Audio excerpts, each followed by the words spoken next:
Hello students, कैसे हैं आप सभी। I hope all of you are doing good और आप सभी का हमारे इस चैनल एग्रीकल्चर कॉलेज BAU में स्वागत है। मैं हूं अमरदीप कुमार।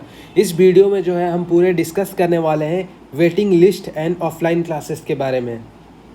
तो स्पेशल राउंड काउंसलिंग का जो एडमिशन था वो भी ख़त्म हो चुका है अभी तक। नेक्स्ट जो आपको इंतज़ार है वेटिंग लिस्ट का, तो वेटिंग लिस्ट जो है इस सप्ताह के एंड तक आ जाएगा, ठीक है। और रही बात ऑफलाइन क्लासेस की, तो ऑफलाइन क्लासेस अभी बहुत मुश्किल है आपके लिए, क्योंकि जो है अभी हमारे कॉलेज में है लगभग 4 बैच प्रेजेंट हैं। तो बहुत कोई का जो है बहुत कॉलेज में डेट एक्सटेंड हुआ, जिनके एडमिशन में लेट हुई, और ये जो लेट कोरोना काल से ही चलते आ रहा है अभी तक, उसको सिस्टम को धीरे धीरे उसको मैनेज किया जा रहा है। बट अभी भी मैनेज पूरा तरीके से नहीं हो पाया है सेशन जो, तो उसी के चलते जो उनका एक्सीडिंग हुआ सेशन का, तो उसके चलते जो है हॉस्टल अवेलेबिलिटी जो है आपका जनवरी के आसपास तक खींचा गया है, ठीक है। दिसंबर लास्ट उनका जो है शायद एग्ज़ामिनेशन होगा दिसंबर में, तो नवंबर तक तो आपका कोई चांसेस नहीं है, और कुछ कॉलेज में तो जनवरी तक ही चांसेस नहीं है। जैसे कि CAE वगैरह में जो है उनका जो है एडमिशन जनवरी के आसपास ख़त्म होगा लास्ट बैच का। और जैसे कि ये फिशरीज़ कॉलेज में भी, फिशरी कॉलेज में तो और लेट चल रहा है, तो उसमें तो डेयरी टेक में, ये 2 कॉलेज में भी मतलब जनवरी के आसपास, मतलब एक सेमेस्टर आपका ऑनलाइन बीत जाने की आशंका है, ठीक है। और अगर यूनिवर्सिटी इस पे थोड़ा अवेयर होते हैं, अगर कुछ सरकमस्टांसेस में कुछ हॉस्टल्स वगैरह का अवेलेबिलिटी कर पाते हैं कहीं से, कोई मतलब मैनेजमेंट अगर लोग कर पाते हैं, तो फिर आपको बुलाया जा सकता है। अन्यथा जो है चांसेस कम है आपके लिए। अभी फर्स्ट सेमेस्टर तक आपका ऑनलाइन चलने की आशंका बहुत ज़्यादा है, ठीक है। और यहाँ पे जो है आप स्टूडेंट्स का बहुत कम सुना जाता है, तो ज़्यादा मशक्क़त करके भी कोई कोशिश नहीं है। और एक सेमेस्टर आप ऑनलाइन दे रहे हैं, तो आपका जो है आपको थोड़ा टेंशन हो सकता है कि कैसे एग्ज़ामिनेशन, अब एग्ज़ामिनेशन मिड टर्म आने वाला है आप सभी का, तो थोड़ा सा दिक्कत का सामना करना पड़ सकता है आपको मिड टर्म में। तो इसके चलते मैं एक ही टिप्स एंड ट्रिक्स आपको देना चाहूँगा कि जो जितने सारे PDF जो टीचर्स अवेलेबल प्रोवाइड किए हैं, उनको अभी से आप हाईलाइट करना चालू कर दीजिए। कुछ मेजर्स की पॉइंट होते हैं, तो उन की पॉइंट को जो है आप हाईलाइट करना चालू कर दीजिए, ताकि आपको एग्ज़ामिनेशन के दौरान उस जैसे कि फिलअप होगा तो की पॉइंट से ही क्वेश्चन पूछा जाएगा। जहाँ जहाँ टीचर का जो हाईलाइट होगा ब्लैक पेन या फिर ब्लू रेड कलर, जिनसे भी टीचर्स का हाईलाइट है, अगर ब्लैक एंड वाइट PDF है तो आपको खुद से हाईलाइट करना होगा। और टीचर्स कुछ क्लास में बोलते हैं, ठीक है। कोई कोई टीचर बहुत ही अच्छे तरीके से ऑनलाइन को भी पढ़ाना चाहते हैं, तो वो टीचर जो है क्लास में बहुत चीज़ बोलते हैं, और बहुत चीज़ बोलने का अर्थात है कि वो आपका मिड टर्म में ज़रूर से ज़रूर आएगा, फिलअप के तौर पे आएगा, या ट्रू फॉल्स के तौर पे आएगा, या फिर अन्यथा कुछ और MCQ पे आएगा, ठीक है। तो मतलब जो टीचर्स क्लास में बोल रहे हैं उसको आप, मैं नहीं बोल रहा हूँ कि आप पूरा 2 घंटा मतलब आप एकदम स्ट्रेस के तहत आप, मतलब जो टीचर बहुत बेस्ट पढ़ा रहे हैं उनका तो आप कम से कम थोड़ा सा नोट इट डाउन करिए, ताकि आपका जो है, क्योंकि वो जो अच्छा से पढ़ा रहे हैं तो भाई अच्छा से क्वेश्चन भी सेट करेंगे, ठीक है, मीन्स अपने आधार पे। और जो PDF दे करके छोड़ दिए हैं, तो वो सिर्फ PDF पे ही आप पे फोकस रहेगा, उनका PDF से ही आपका क्वेश्चंस रहेगा।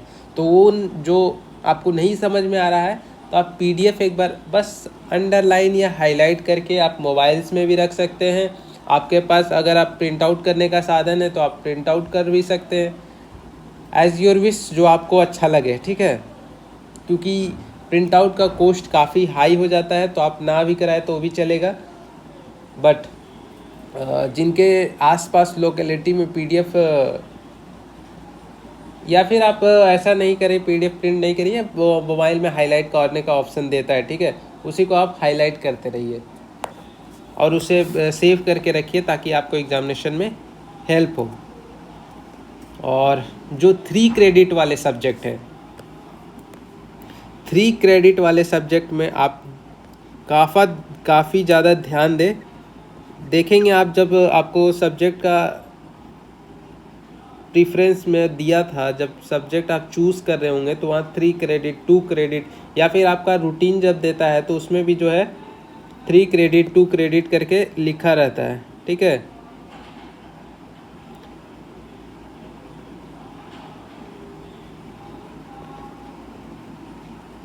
तो इन सब्जेक्ट में आप ज़्यादा फोकस करें ताकि आपका OGPA जो है मेंटेन रहे।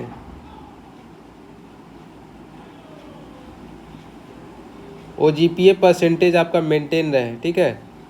लगभग आपको फर्स्ट सेमेस्टर में अगर आप 8+ OGPA रखते हैं, 9+ OGPA, 8 से 9 के बीच में ही रखिए तो ही आपका बेनिफिट है, ठीक है। अगर घटेगा भी तो ज़्यादा नहीं घटेगा, ठीक है, क्योंकि जब ऑफलाइन होगा ऑनलाइन के बाद तो आप बहुत स्ट्रेस में आ जाइएगा, क्योंकि ऑफलाइन में आप जो है आपको क्वेश्चन भी इजी रहेगा, ठीक है, आप कहीं से भी देख के लिख सकते हैं।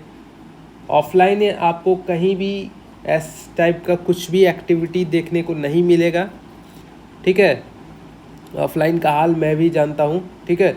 इसीलिए अभी जो है फर्स्ट सेमेस्टर में आप जितना हो सके जो है अपना OGPA को मेंटेन कर ले, क्योंकि फर्स्ट ईयर में ही अगर आप OGPA मेंटेन कर लेते हैं तो बाकी सारा ईयर में आपका OGPA जो है मेंटेन होता है, सिवाय अगर आप किसी सब्जेक्ट में फेल नहीं होते हैं, ठीक है। तो फर्स्ट ईयर आपके लिए बेमिसाल होता है। यहाँ पे बहुत सारा ईयर बैक, सेमेस्टर बैक, इस टाइप का भी एक्टिविटी होता है। तो इस सब से बचने के लिए जो है मैं एक ही रिक्वेस्ट करूँगा आप सबसे कि जो है ऑफलाइन ऑनलाइन कुछ भी हो उसको हल्के में नहीं ले, ठीक है। ऑफलाइन फिर भी निकल जाएगा, लेकिन ऑनलाइन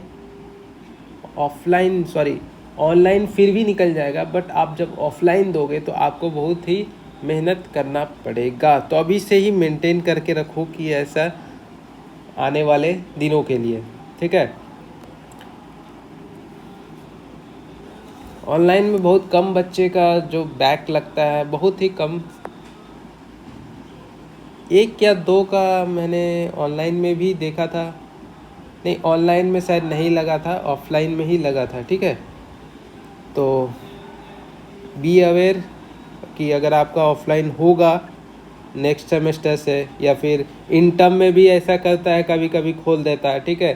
पिछले साल का बात है, एक कॉलेज का, जहाँ पे इन टर्म से कुछ दिन पहले कॉलेज खोल दिया गया था, 10 दिन,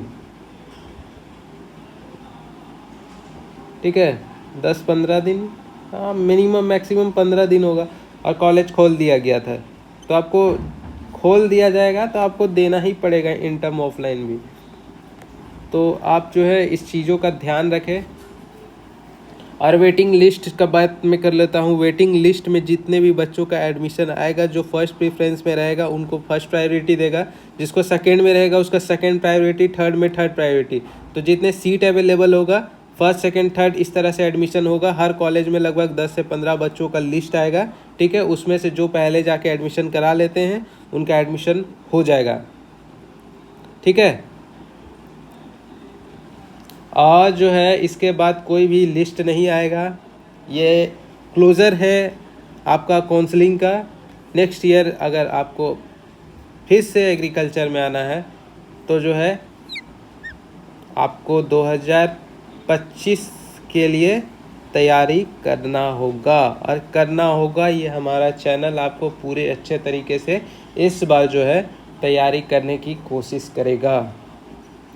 हमारे साथ आप प्रीवियस ईयर क्वेश्चन हम आपके साथ डिस्कस करेंगे, कैसे चीज़ों को जो है कम समय में अच्छे मार्क्स लाके फर्स्ट काउंसलिंग में ही एडमिशन लेने का सारा चीज़ जो है इस बार सिलसिलेवार तरीके से हम जो है डिस्कस करेंगे। तो हमारे साथ बने रहिए, और वीडियो अच्छा लगा हो तो प्लीज़ वीडियो को लाइक करें, शेयर करें, सब्सक्राइब करें और नोटिफिकेशन का बेल आइकन दबाना ना भूलें दोस्तों।